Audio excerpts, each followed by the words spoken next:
But how do you see democratic values at risk today? You're living here in the nation's capital, eyes on the ground. So how do you see that those values at risk?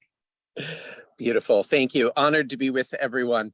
And yes, the voter guide, it's either in the chat or soon will be, is a wonderful document that doesn't purport to have the answers, but it poses the critical questions. And this is one of them. How are democratic values at risk today?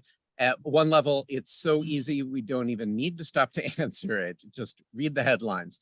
But going just a little deeper, I would say that there's a double-edged sword of a certain erosion of civility and also a certain lopsidedness in how much each of our faith communities seeks to enshrine our own religious or other values as law.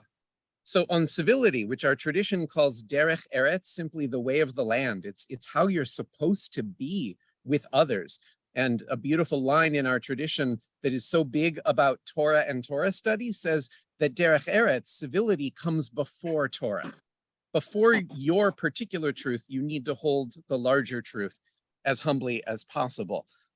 That's core in the American experience. Federalist Paper number 10, my favorite of the papers, is exactly this, that we're all going to come together because there's never going to be a permanent majority because we have so many overlapping kinds of interests, and interfaith is one of those. And the larger interfaith notion, multi-faith gatherings of sector truths, I can only see a little slice and peripherally a much wider slice, but I've got no clue what's going on there. But if we're talking, you can see what's behind me and I can see what's behind you, and we each see further when we are together.